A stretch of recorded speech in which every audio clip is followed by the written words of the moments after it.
Dina's been writing some really thoughtful, fun, interesting messages. If you've been listening to us, you've heard us read those. And so Dina has a lot to live up to because she's got to be just as Oh, smart as all of them. that's evil. We've got live Dina. Live Dina. Oh dear. I'm not as funny in real life. It takes a long time to write Don't. those. You're going to be great. I'm excited. I wanted to know before we get into it, just sort of how you came to The Walking Dead and to the podcast. Oh, The Walking Dead. I started from the beginning watching it, and that weekly, you just couldn't wait for that weekly episode. And then the podcast, I don't remember. I told you in a letter, my best friend was urging me to watch the whole series. I dropped off season 9. So I did. And I think I was searching for interviews and I came across you that way. Oh, fun. And I just started it and loved it. And it's such a great podcast. Thanks. So you've been watching since the very first episode. You watched the pilot when it aired? I watched the pilot. And then like I said, I gave up in season 9, right after Rick died. That jolt of the time jump just messed me up. That's right. Yeah. Karen lasted a little longer than that, but not too much longer. I'm glad I came back to it. You are? Yeah. Well, did you like the final 2 seasons? Yeah, I did. I loved the Whisperers. I liked the Commonwealth because it was so jarring. And it was a sad reflection of the world we live in. Yeah, I know. That's what I liked about it too. Before we get into this week's episode, I have a new segment idea that I didn't tell Lucy about. I don't know if we'll actually do the segment right now, but I want to introduce it just in case, and maybe we can follow up on it later. But it's what lesson do we learn from whatever character? So I would say a character and you'd say what lesson we learn. So for example, Sherry reminds us to be nice to horses. Dwight reminds us to be careful ironing. Things like that. Yeah. Carol reminds us that flowers are beautiful. Oh. And dangerous. And dangerous. Dina, you think about it. Maybe you'll have one at the end or anytime. Okay. You can pop in with one. But in the meantime, we'll go ahead with The Walking Dead Season 2, Episode 5, Chupacabra. So, Dina, you're the guest of honor. In general, how was it to go back and look at this episode? Oh, I mean, Daryl took his shirt off, sort of. So you saw his arms. That's reason enough to watch. But I do enjoy this episode. I love the symbolism behind it. It's just it's a fun, good episode that sets up everything, really. In my head, when he has his accident, he's got a crossbow bolt through his side. He rips his sleeves off to make a tourniquet. In my head, I heard bow chicka bow wow.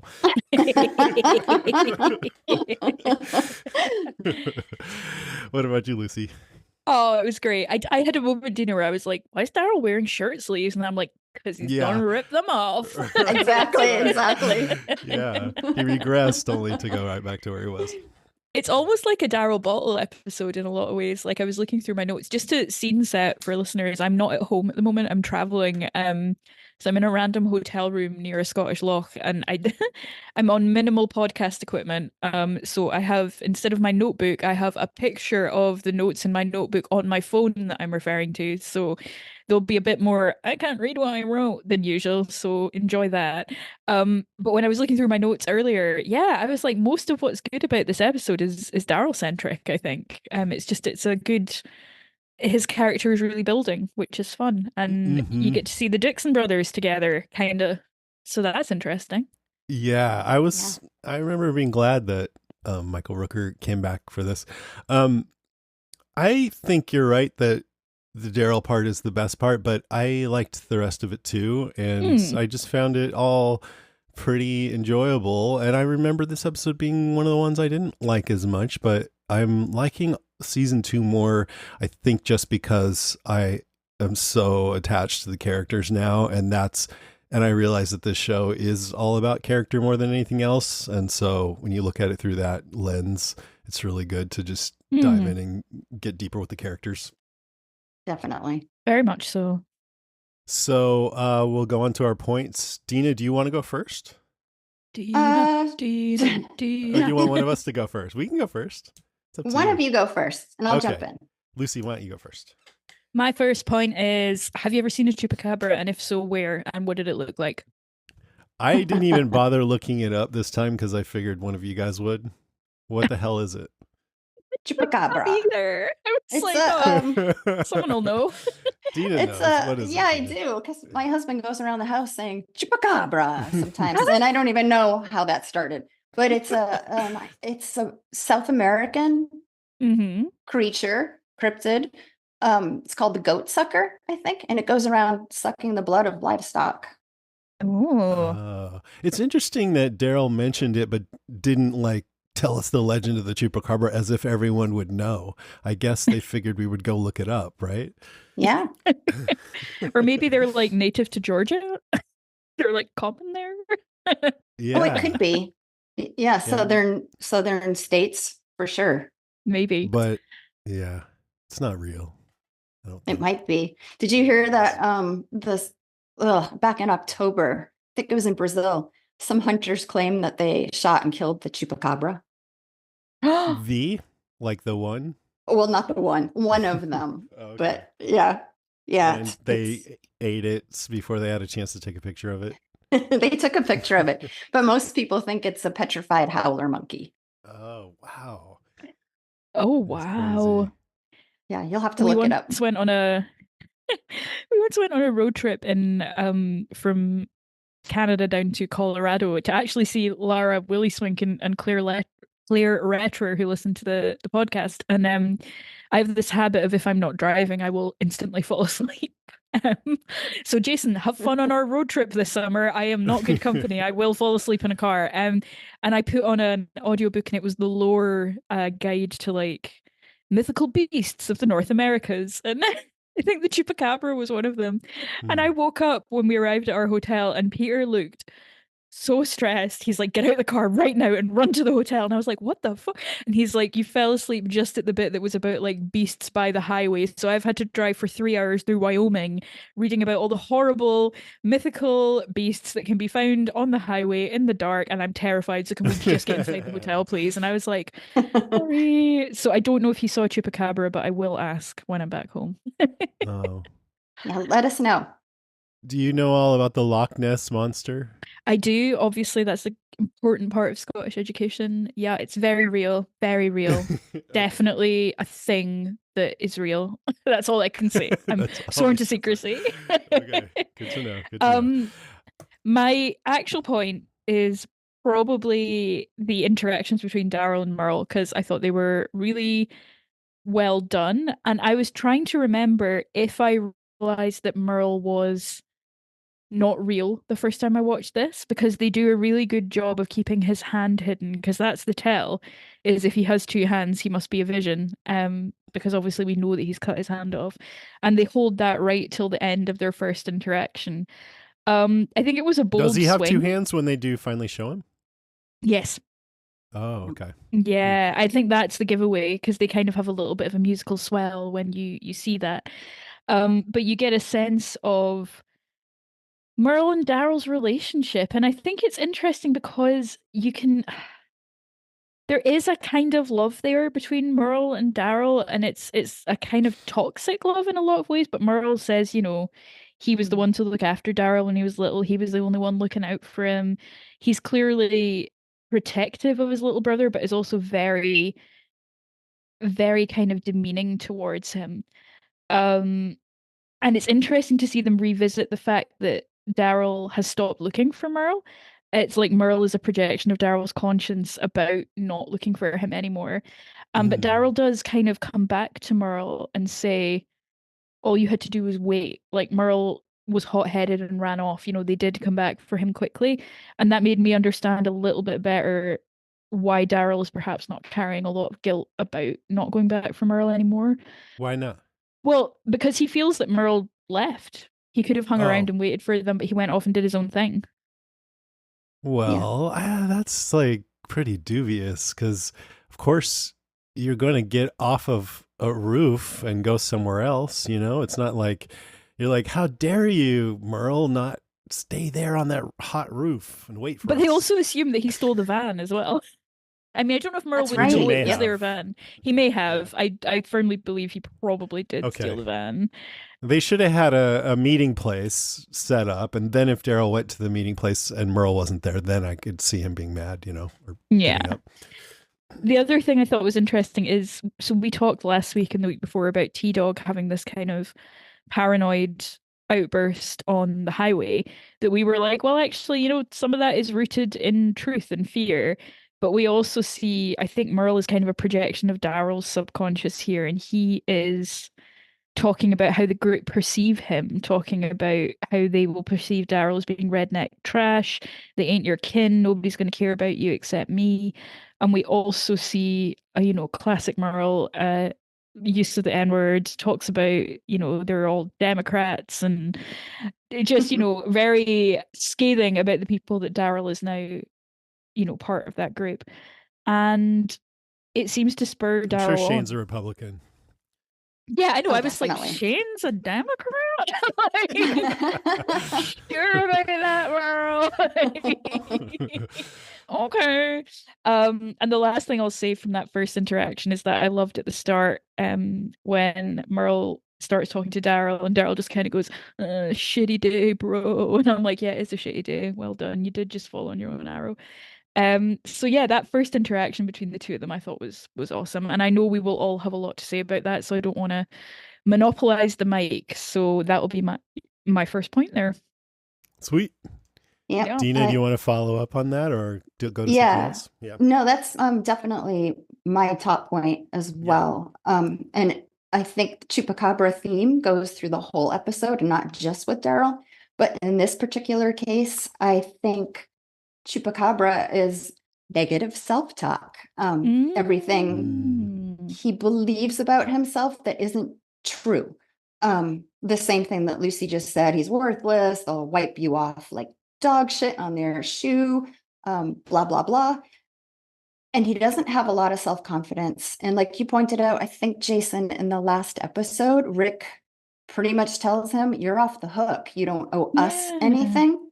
So that excludes him. So he doesn't hear anything but that. And even in this episode at the start, when Daryl suggests that he go take the horse and look for her, Rick says that's a great idea. And I think that's Rick starting to realize that he's valuable. But Daryl just doesn't hear that. He considers himself useless and worthless. And we all know he was abused. Yeah. And whether his mom loved him or not, she died in that house fire. Do you remember them talking about that? Oh, shit. Was that in Still? Is that what the episode's called, with the moonshine Beth? Yeah. No, it's in the prison, I think, after Lori dies. Oh no. And he's totally commiserating. Yeah, you'll see it. I mean, of course. It'll come up. It'll come up. And then of course he gets there and he's stampeded. I don't know why they had so many people stampeding him. And Andrea shoots him. So friggin' Andrea, man. Yes. So I guess that's my main point. It gives understanding his background. Absolutely. I love it. So I feel like this is a great Daryl episode. As we said, it's a bit of a Daryl thirst trap episode. He's a brooding loner. He just needs love. He's out being heroic, looking for this lost girl. I mean, it's all true. And then the thing about ripping its sleeves off and everything, exposing his muscular arms. But also... But also, it deepens the character so much that, his struggle is feeling like he doesn't belong, that he's not worth caring about. Then when Jimmy laughs at him for believing in the Chupacabra, that you can tell that triggers him and he kind of lashes out, as we've seen him do. And then Merle later, which I would say Merle personifies Daryl's inner critic, same thing as the negative self-talk. By the way, if your husband goes around saying Chupacabra and it's negative self-talk, then he's like going around the house saying negative self-talk. I'll remember that. But anyway, Ghost Merle says they're laughing at you behind your back, and this is all just what Daryl on some level thinks. I guess it's kind of similar maybe to T-Dog by the side of the road being delirious, but with Daryl, I think it's towards the surface. All of these thoughts. We got Daryl's classic line, people in hell want Slurpees, here when Jimmy said he wanted a gun. But then when Ghost Merle comes up and says, "Why don't you pull that arrow out, dummy?"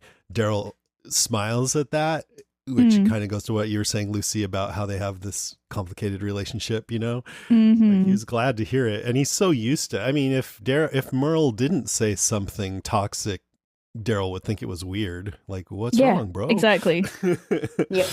And even when he's not delirious yet, when he's just trying to get up the hill and having trouble, and he says, "Don't be such a pussy," to himself. Well, that's an unfortunate turn of phrase, but also I thought he's internalized Merle's voice here. Maybe his father's because Merle's called him Darylina at this point and stuff. Like, he's teasing him about being a girl, Weak. Yeah. I mean, that's in his view, weak. I'm not saying it's weak, but then Merle's playing on Daryl's fears that they don't even want him, that he's an outsider. He says, "You're nothing but a freak, redneck trash.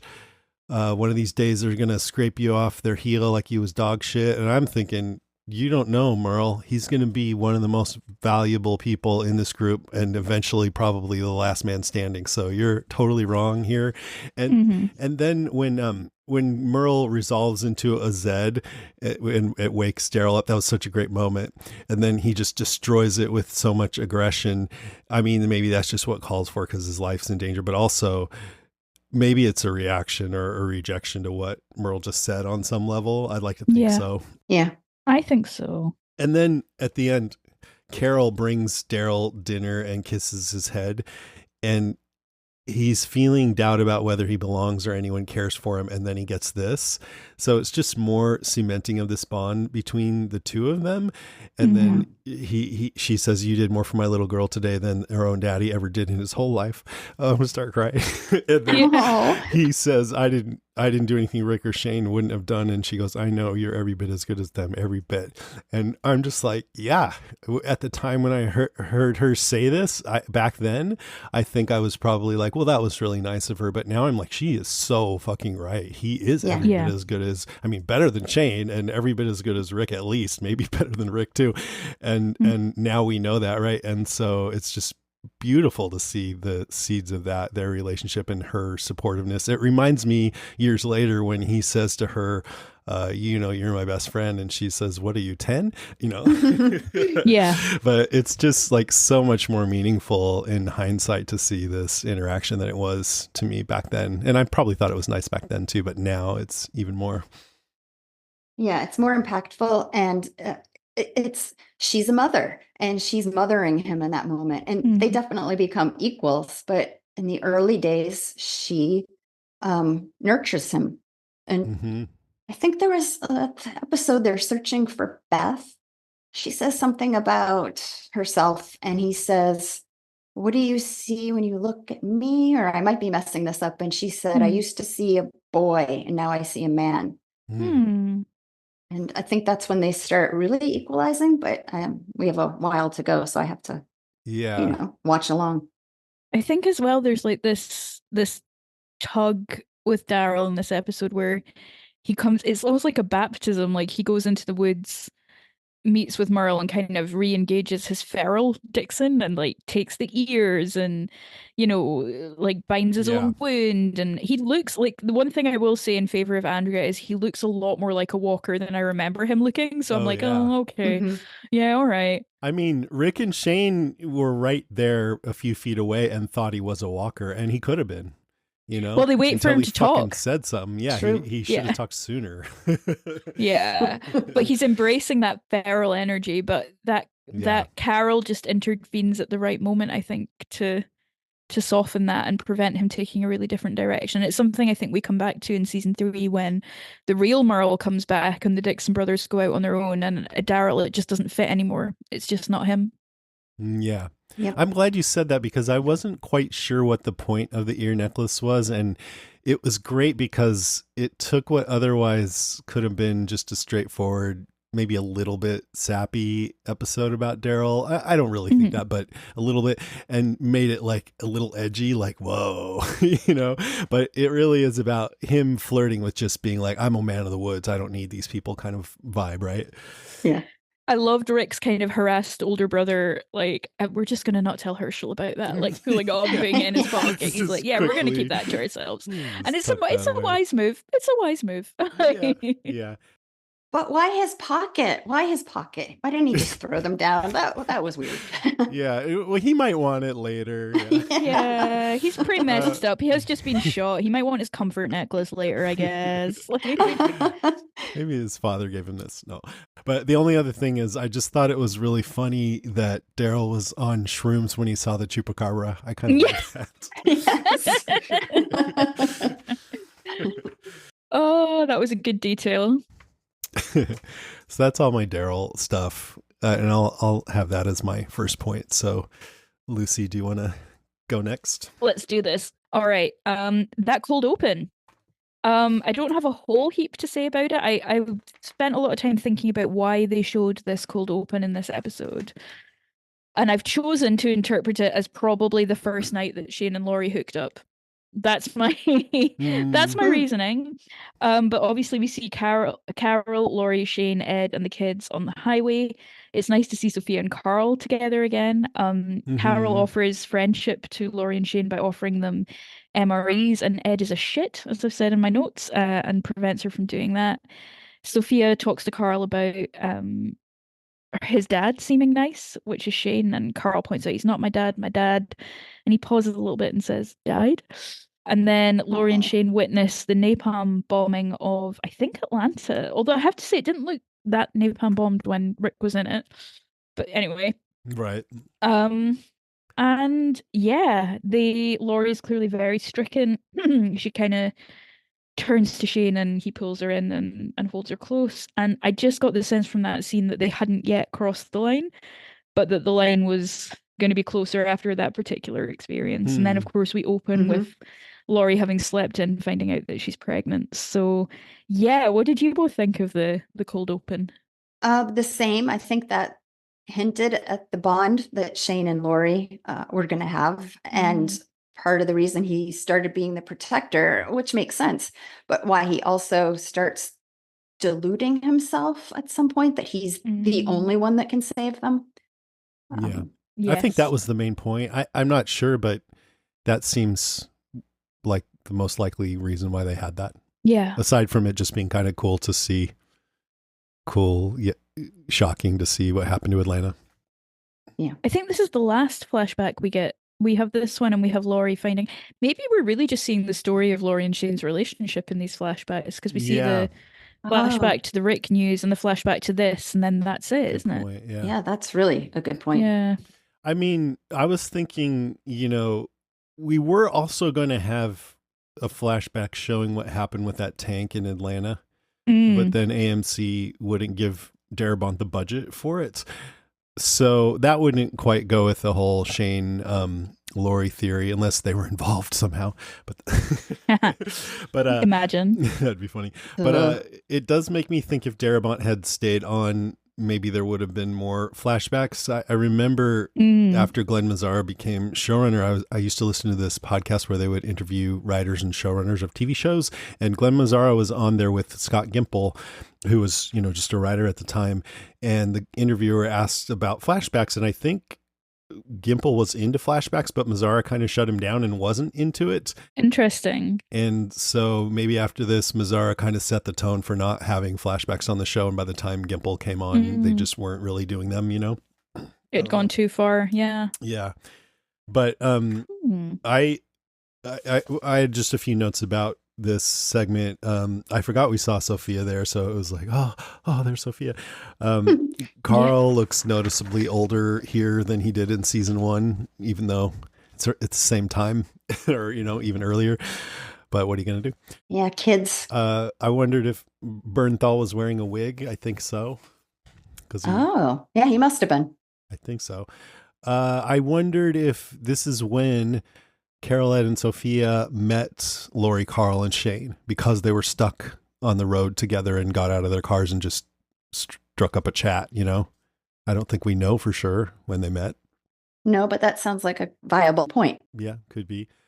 I also thought Ed was a total dick, but also that he had a point. So maybe it wasn't, it was how he said it, not what he was saying. Like maybe Carol could have said, hey, we have something that Carl could have and given him one of those, not like we got a whole bunch of these, Yeah. When you're not sure how much time you're going to have and who you're going to trust and everything.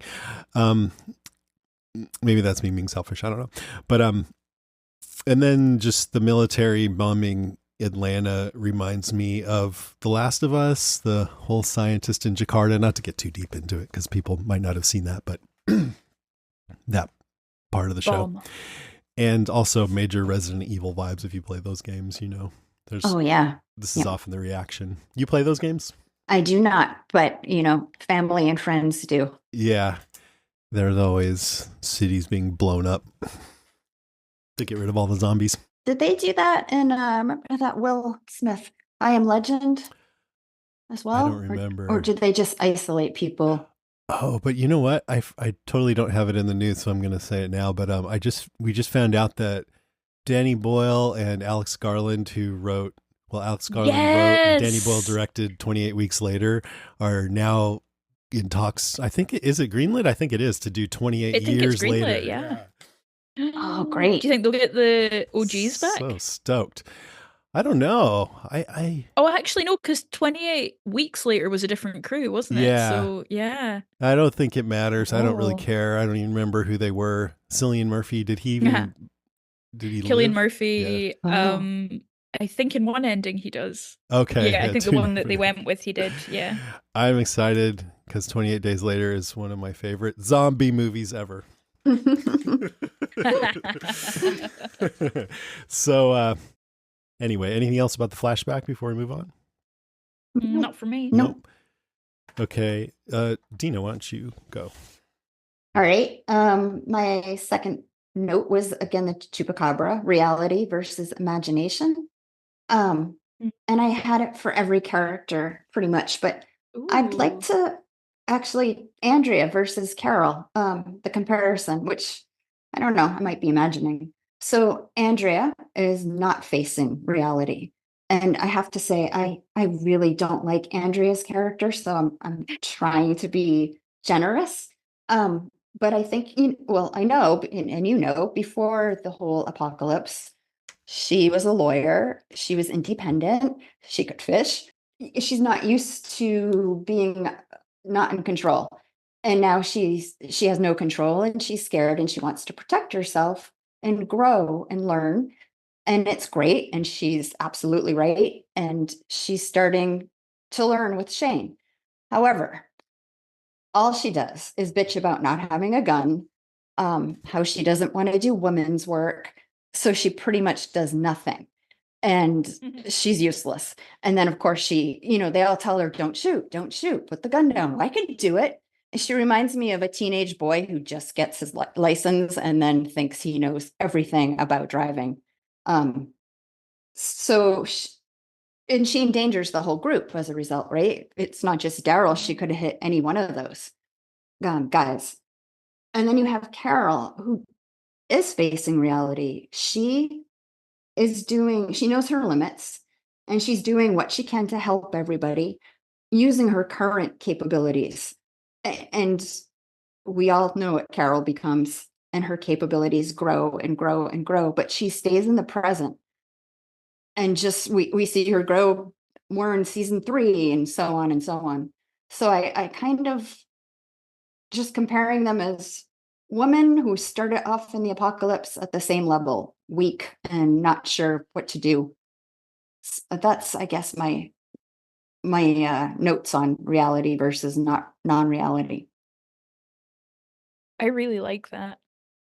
Lucy, I'm curious because what do you make of the whole thing with Andrea? Oh no, I'm completely with Dina on this. Like, I want to root for her, but what she does is so stupid. Like, not. I can understand the urge to be like, you can't tell me what to do, but also like the consequences could have been so dire, that it's just aggravating. And she really is posturing up there uh on the RV, and she kind of gets a bump back to earth through her error. Mhm. And then it's quite interesting because Dale kind of tries to make a joke about Annie Oakley, and she's like, I'm not having it, Dale. I'm doing something serious. But then he's the one who kind of comforts her when she's at her lowest ebb, when she's like, I shot Daryl. And he's like, we've all wanted to shoot Daryl, which admittedly is a great line. But it's pride before a fall, I think. And I think Carol is being very present and she's doing what she can with a shitty situation. And that's in some ways more admirable. What do you think, Jason? I think Dale, I don't know if I thought this back then, but that comment, don't be too hard on yourself. We've all wanted to shoot Daryl is funny, but it doesn't age well. Yeah. Since we've all come to love Daryl even more. So Yeah. it felt hit a little different this time. Like, well, what are you talking about? But it's still funny. But he kind of used Andrea's guilt as a way to get in with her. I thought, you're an opportunist, buddy. But little bit. But as far as Andrea, I feel a little less harshly towards her for the most part. I don't blame her for wanting to have a gun and not be relegated to what's traditionally considered women's work. Fuck that, And she's up on the RV being a lookout, just like Dale does most of the time. I mean, we have seen him do other things too, but yeah. So they need that. But when she saw what she thought was a walker and called it out, that's cool. Like, that's what a lookout should do. Mm-hmm. When she wanted to shoot it and they kept saying, don't, I was like, why don't you tell her why not? Like, I presume they don't want her to do it because noise would draw more walkers, but I'm not even sure. They just go, don't do it. Upsetting Herschel. That was the other thing I wanted. Yeah, but it's not clear, right? And no. They go running out, and she was a good enough shot that she hit him from pretty far away. But I guess when all those other people were close, maybe they would have been in danger. I don't know. I just think this is definitely the first moment where it's like, okay, if you weren't sure whether you liked Andrea or not, now we know. We don't like her anymore. and I think it's kind of weird for the writers to be like, all right, let's have this woman who doesn't want to be relegated to, quote, women's work and wants to just be a person and have a role in protecting everyone, and then have her really fuck up. And what does that say? Oh, you see what happens when a woman wants to step up? That's kind of what it feels like. Like, why would they write that? Well, I feel really, really similarly about when Laurie drives and flips that car. I'm like, what the fuck? Like, okay. Yep. Yeah. Yeah. I mean, there's been criticism that the show is harder on women, and in season 1 I didn't totally agree with that. It was more nuanced, but in this instance I do feel like that. I'm like, why would you write that? Yeah, absolutely. I think the show goes on. I was just watching an episode last night much later on, and I just realized there are so many badass women, and what a great example for kids. But that's also jumping way ahead.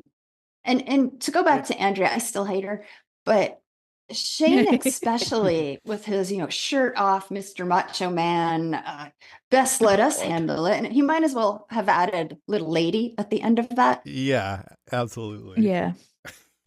But at least Shane, I'm always like, I think of a contrary thing, but I don't disagree with that at all. But he's very ready to train anyone who wants to be trained, including Andrea, to shoot, Yes. So at least there's that. It's an interesting nod to the comics, because in the comics, Andrea is like a dead shot. She's so good. Like, she has amazing aim. It's the best shot. So it's also quite annoying that she has crap aim in that. Well, it's great because Daryl lives, but yeah, it's quite funny. I mean, for that far, that's a pretty good that she even hit him. Still pretty good. Yeah. She's Annie Oakley after all. Yeah, I think actually the point was that she had pretty good aim in that, but I guess maybe not the best aim. Okay, whose turn is it? Is it my turn? Yes. Okay. So I'm going to talk about Shane some more. Shane's progression, like back when we first watched this, and I watched it like 3 times because back then on the podcast we would watch it and then we would do a rewatch and then we would watch it again before the next season came out. So I felt this season dragged, And I still do a little, but now I see it a lot as just the build up of Shane turning against Rick. And they want to really have that be earned and make it, because they take so much time with it, that when it does happen, maybe it's a little more believable and a lot more dramatic than if they'd rushed it, you know? So there's a lot of the seeds of that in this episode. I think Rick already senses it. He's trying to connect with Shane by talking about all the women that Shane was with, the girls he was with in high school. And I'm sure you guys both probably hated that conversation. I thought it was a fun conversation. I thought it was fun. I thought it was quite funny. Oh, okay. Yeah. Good. All right. I shouldn't assume. I particularly like that Rick is clearly quite bad at kind of, I don't know, talking shit about girls. He's like, is a ground rule double or something. Like, yeah, that was funny. And he was so innocent back in the day. Yeah, and he's like, now I remember why I never wanted to talk to you about any of this. Yeah. But the main point of it is Rick is trying to connect in a familiar way, and Shane rejects that because he feels the world's changed and he feels himself changing along with it. And he says, we shouldn't be talking about this stuff. That life's gone. Everyone in it, we're all old folk. All the people in our stories are all dead. And then he says, nostalgia is like a drug. It keeps you from seeing things the way they are when you've got people depending on you. I mean, that sentence, we realize what nostalgia means to me is my relationship with you, Rick. That's what Shane, I don't know if he's thinking that consciously, but it's what it means. And people depending on me means your wife and your son. And he pretty much says that later to Lori. The only thing I care about now in this world is you and Carl. Didn't mention Rick there, you know, and all his conversations with Rick are about, you're too soft. You're not, you need to let that little girl go, even if she is alive. I think he suggests your family should be more important to you right now. You should make the hard decision to let it go so that you can go conserve your supplies and get to Fort Benning. You know, he's just thinking like, Rick, you're too much of a bleeding heart for other people at the expense of your own family, which is kind of a criticism that you've had of Rick, Lucy. And so I think you're on Shane's side here. Oh my God. Yeah, that's exactly right. Oh, I thought it did line up with what you're saying, where he's like, Rick is quick to go off and save somebody else and not deal with what's happening at home is a little bit like... maybe I'm more in line with Shane than what I realized, but yeah, okay, I'll take it. I mean, I don't know. I don't want to put that. I just thought about that. Like, oh, that's a little bit like what it's not exactly right. It's a little bit, isn't it? I think you're saying that Rick does that because he doesn't want to have to deal with what's at home. And I think Shane is more just like, you care about other people too much, and it puts your people, you know, in danger because you're spreading yourself too thin, which is sort of similar, but not exactly the same, you know? I think so. I think with Rick, it's not that he doesn't want to, it's that he can't. Like, I think he finds it too difficult. I don't think he's like, oh, would rather not today. I think it's more, he freezes, you know, he freezes up, and that paralyzes him. Yeah. Yeah. I mean, he's very much, his thing is about whether he's just sort of in turmoil about whether he's making the right decisions and stuff like that. But focusing in on Shane, he's just like, yeah, you need to, like, this whole thing with Otis, he realizes, yeah, I killed Otis, but it saved Carl, and Carl is what I care about. And he's, I think, on some level, maybe subconsciously thinking to Rick, if you cared about Carl and Lori as much as I did, you would not worry about this girl, Sophia. You would just get them to safety and conserve your, you know, Rick mentions fuel and ammo and food and stuff like that. So it's all just sort of building up to the point where Shane just fully thinks, no, man, you're not good for these people. You're going to get them killed. You need to be out of the picture. Yeah. Yeah, I got that too. And I also, it reminded me of Gone with the Wind, strangely, the difference between Scarlett and Melanie. Because when Shane said, don't look back, it'll drag you down, it's exactly what Scarlett says to Ashley in a scene. I used to love Gone with the Wind when I was a kid. Whereas Melanie was more an idealist and would do the right thing because it's the right human thing to do. And Rick's kind of like that as well.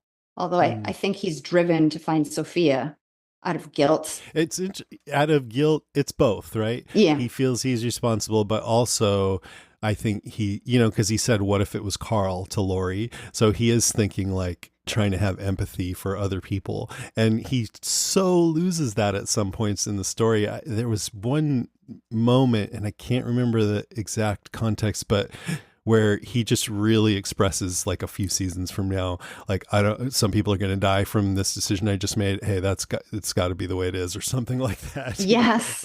Yeah. Or was it Alexandria? He's like, well, if they don't comply, we'll just take it. And it's just that, whew. Yeah. But that's more Shane-like, Yes.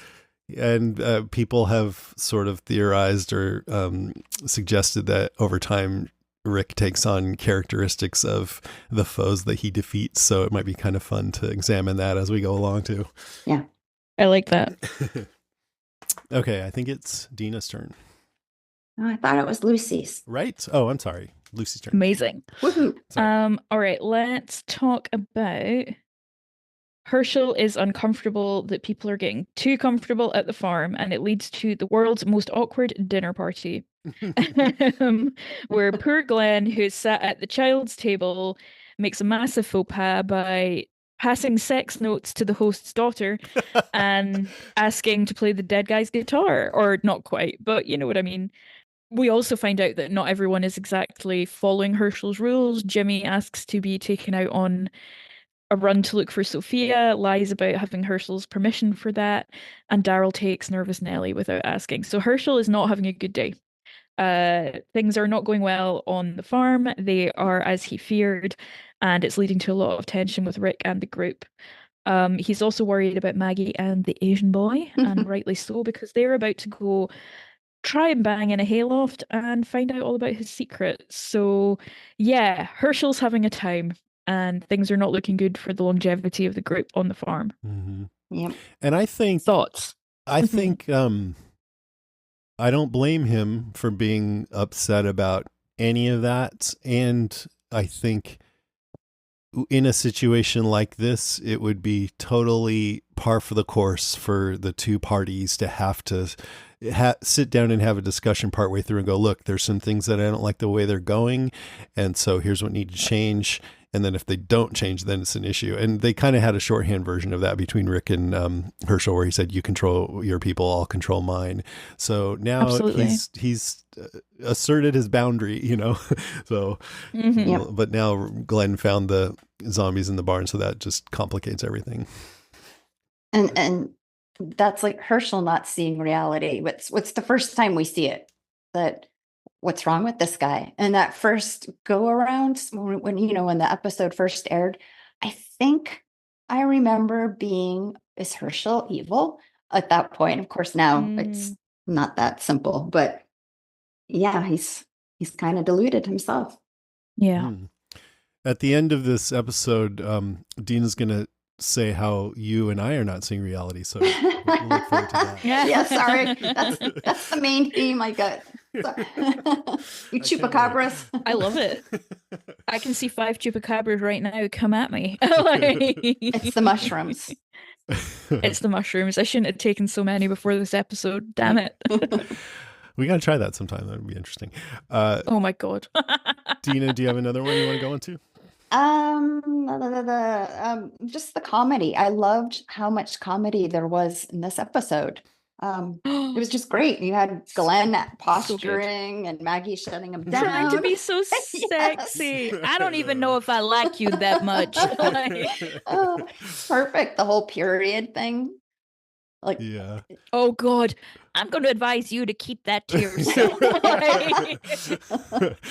Oh yeah, Dale's line about shooting Daryl and Daryl's little snarky comments. It was, and even I did like Rick and Shane's banter. It showed how easy they are with each other, or were, but it was just the two guys. I guess I don't know what guys talk about in locker rooms, but I'm assuming that's it. Maybe. That's Jason? it. I think we nailed it. Yeah.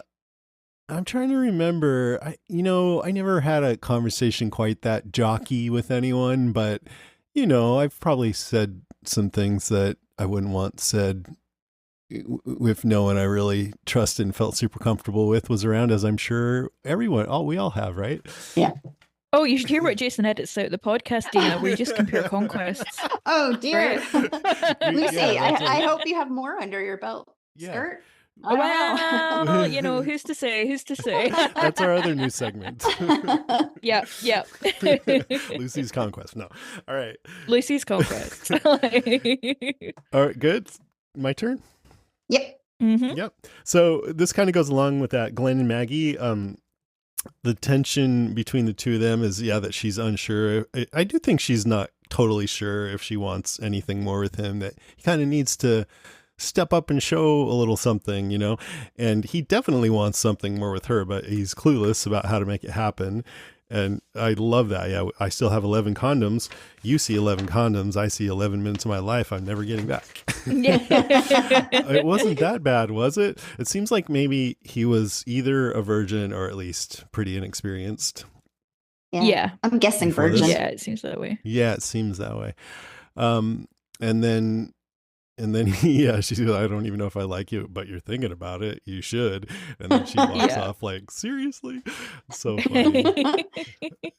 And I love that, given that he did get more self-possessed later. Mm-hmm. And right now he's a young guy finding himself and trying out that persona of this cocky guy, and it does not fit at all. And that's the look on Maggie's face, like, no, dude. And I know what that's like as a young person. Well, not now, but when I was young, to try something on and be like, no, that didn't feel right, until you kind of find yourself. Oh yeah. So that makes me appreciate Stephen Yeun more, just sort of, maybe if he did like shape that, where I said it last week, but you get to see him become a man. Like, he's sort of trying it out right now, but he really comes into his own as the series goes along. He really does. Golden Globe winner. Yes, that was wonderful to hear. That's right. Yeah. So well deserved. Mm-hmm. For Beef. Yep. For Beef. Right? Yeah. Damn, I don't have that in the news either, but that's great. So he's all perplexed. She started off being mean to me, then she wanted to have sex with me, and now she's being mean to me again. I'm like, yes, welcome to dating. and it's men and women act weird sometimes. You never know what the hell's going on. And then asking if the women are crazy and hormonal, and I'm like, dude, Rick left a little girl out in the woods. Everyone's anxious. Dale's anxious about Andrea. Herschel's anxious. Like, everyone is crazy. It's not, but Glenn's just clueless and trying to figure Maggie out, I guess. It's so cute. Bless him. This So whole cute. suggestion of that all the women are on their periods. When we were covering Yellow Jackets, there was an episode where because it's about this girls' soccer team stranded in the woods, and they were all on their period.